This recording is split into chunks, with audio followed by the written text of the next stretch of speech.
Hello दोस्तों, welcome to my channel. और मैं आपको दे रहा हूँ क्लास 12th के लिए इम्पॉर्टेंट रिवीजन। जो आपने अभी तक पढ़ा है उसका शॉर्ट में रिवीजन जो आपके आने वाले एग्ज़ाम के लिए इम्पॉर्टेंट होगा। और उससे पहले बता दूं, मैं ये जो आपको रिवीजन दूंगा हिंदी इंग्लिश दोनों में ही मिक्स करके दूंगा, जिससे कि दोनों मीडियम के जो स्टूडेंट हैं वो उसको आराम से समझ सकें। इससे पहले मैंने क्लास 12th के लिए important numerical question chapter number 1 से दिए हैं। जिन्होंने नहीं देखे हों आई बटन पर क्लिक करके देख सकते हैं। और आज से मैं आपके लिए शुरू कर रहा हूँ कैपेसिटर एंड कैपेसिटर डाइलेक्ट्रिक्स, है ना, संधारित्र और परावैद्युत पदार्थ। तो पहले तो हमने केवल न्यूमेरिकल क्वेश्चन ही दिए थे, लेकिन अब मैं साथ साथ जो शॉर्ट में इसकी थ्योरी है ना एक्सप्लेन करूँगा, इंपॉर्टेंट डेरिवेशन भी करवाऊँगा आपको मैं, और साथ साथ हम इसके इंपॉर्टेंट न्यूमेरिकल क्वेश्चन भी डिस्कस करते हुए चलेंगे। तो चलिए मैं इसको स्टार्ट करता हूँ। तो देखो, ये जो चैप्टर है हमारा वो है आपका कैपेसिटर एंड डाइलेक्ट्रिक्स। कैपेसिटर का मतलब होता है संधारित्र हिंदी में, और डाइलेक्ट्रिक्स का मतलब होता है परावैद्युतांक इसका, यानी कि ये कुचालक पदार्थ होता है। ये क्या होता है? कुचालक। तो इसके बारे में अभी हम डिस्कस करेंगे। तो देखो, चैप्टर को स्टार्ट करने से पहले पहली बात तो आपको ये समझना है कि चालक क्या होते हैं। सबसे पहले चालक क्या होते हैं? चालक का मतलब कंडक्टर क्या होता है? कंडक्टर क्या होते हैं? तो देखिए, चालक क्या होते हैं। चालक जैसे ऐसे पदार्थ जिस पर अगर हम वैद्युत क्षेत्र दें, इलेक्ट्रिक फील्ड दें, बैटरी लगाएं, तो उसमें जो इलेक्ट्रॉन हैं वो चलना स्टार्ट कर दें, मोशन करना शुरू कर दें। तो देखिए, जैसे ये आपका एक चालक है, यानी कि एक मेटेलिक वायर है, और अगर हमने इस पर एक बैटरी लगाई, सेल लगाया, तो हम देखते हैं कि ये इसके अंदर जो इलेक्ट्रॉन है, बहुत सारे जो इलेक्ट्रॉन हैं, इलेक्ट्रॉन कौन से? जो मुक्त इलेक्ट्रॉन हैं वो चलना स्टार्ट कर देते हैं। और कहाँ से चलते हैं? ये हमेशा नेगेटिव टर्मिनल से स्टार्ट करके, ऋणात्मक सिरे से बैटरी के शुरू करके पॉजिटिव एंड की तरफ चलते हैं। नेगेटिव टू पॉजिटिव एंड की तरफ ये चलते हैं। तो ऐसे पदार्थों को हम लोग चालक कहते हैं, ठीक है ना, जिसमें बैटरी सेटअप करने के बाद ये चलना स्टार्ट कर दें। जनरली ये जो चालक होते हैं, कंडक्टर होते हैं, ये हमारी मेटल्स होती हैं। मेटल्स यानी कि धातुएं होती हैं। ये हमारी क्या होती हैं? धातुएं होती हैं। और धातुओं के अंदर जो सबसे अच्छा जो चालक है, कंडक्टर है, वो सिल्वर है। सबसे अच्छा सिल्वर, उसके बाद देखा जाए तो कॉपर, फिर इसका गोल्ड, और उसके बाद आता है एल्यूमिनियम का नंबर। तो ये इसकी कंडक्टिविटी होती है, यानी कि सबसे अच्छा जो चालक होता है वो चांदी होता है, उसके बाद कॉपर, गोल्ड, उसके बाद एल्यूमिनियम। और Ag जो होता है बेस्ट रिफ्लेक्टर ऑफ लाइट होता है। Ag जो होता है बेस्ट कंडक्टर ऑफ इलेक्ट्रिसिटी होता है ना। तो ये आपको याद रखना है। और ये ऊष्मा का भी अच्छा चालक होता है। ऊष्मा का मतलब हीट का भी अच्छा चालक होता है, यानी कि हीट भी इसमें से अच्छी तरह प्रवाहित हो जाती है। और Ag जो होता है वो आपका बेस्ट रिफ्लेक्टर ऑफ लाइट, ठीक है ना, reflector of light, best reflector of light होता है। और ये जो है कंडक्टर भी होता है, इलेक्ट्रिक कंडक्टर भी होता है। तो बेस्ट कंडक्टर, और ये अच्छा कंडक्टर भी होता है, इलेक्ट्रिक कंडक्टर भी होता है। तो ये सारे गुण जो है Ag के अंदर होते हैं। और ये आपको इसकी जो कंडक्टिविटी है वो आपको याद रखनी है। तो ये तो होते हैं इसके चालक। अब कुचालक क्या होते हैं? कुचालक कौन कौन से पदार्थ होते हैं? कुचालक क्या होते हैं? इंसुलेटर क्या होते हैं? तो इस चैप्टर में जो फील आएगा, जो मेन चीज है, वो आपका कुचालक है। बार बार हम लोग यहाँ पर एक वर्ड यूज करेंगे, डाइलेक्ट्रिक्स, है ना, परावैद्युत पदार्थ। तो कुचालक जो होते हैं, कुचालक जो है वो परावैद्युत पदार्थ है। तो क्या है ये? तो कुचालक क्या होते हैं कि सामान्य अवस्था पर ऐसे पदार्थ, इन पदार्थों पर जब हम वैद्युत क्षेत्र लगाते हैं तो इसमें से इलेक्ट्रॉनों का स्थानांतर नहीं होता, यानी कि इसमें कम से कम मात्रा में इलेक्ट्रॉन होते हैं। तो ऐसे पदार्थों को कुचालक पदार्थ कहते हैं, जिनमें सामान्य अवस्था में करंट प्रवाहित नहीं होता।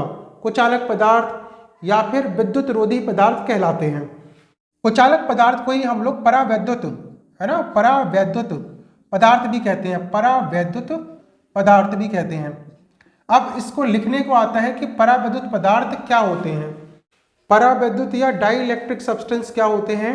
तो ऐसे सब्सटेंस जो कि कुचालक होते हैं और जिनमें आवेशों को ग्रहण करने की क्षमता होती है, चार्ज को इकट्ठा करने की जो नेचर होती है, उसको हम लोग परावैद्युत पदार्थ कहते हैं। कौन कौन से हैं ये? तो देखो इसके एग्जाम्पल क्या हैं।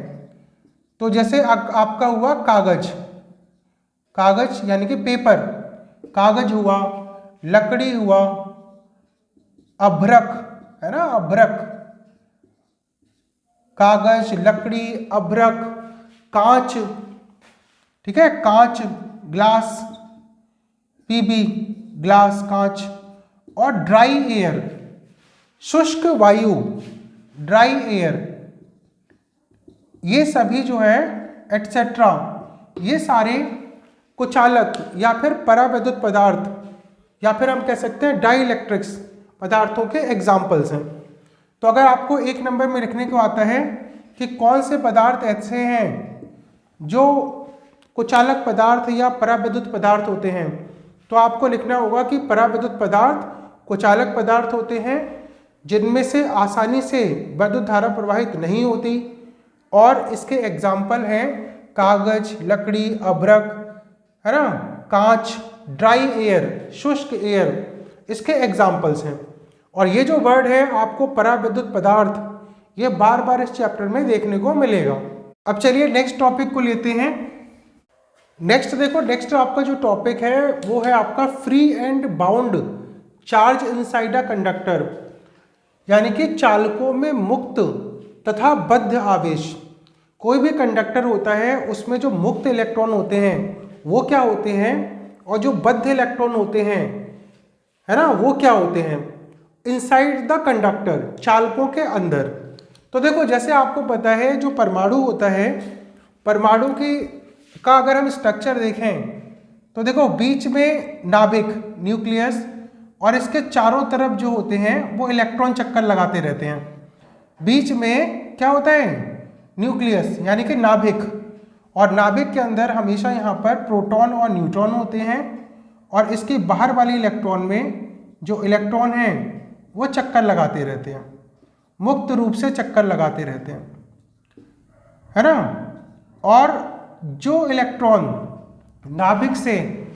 नाभिक के पास होता है, जो इलेक्ट्रॉन नाभिक के, न्यूक्लियस के जितना पास होगा उस पर जो नाभिकीय आकर्षण बल लगेगा वो उतना ही ज़्यादा लगेगा, या हम कहें कि कूलाम के द्वारा दो आवेशों के बीच में जो आकर्षण बल लगता है, जो आपने पहले चैप्टर में पढ़ा था, वो सबसे ज़्यादा लगता है।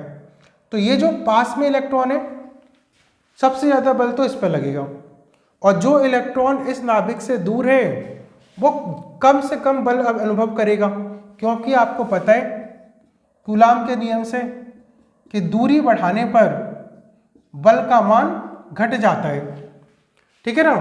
तो ये जो इलेक्ट्रॉन बाहर की तरफ है जिस पर कम बल लग रहा है, इन्हीं इलेक्ट्रॉनों को हम लोग फ्री इलेक्ट्रॉन कहते हैं।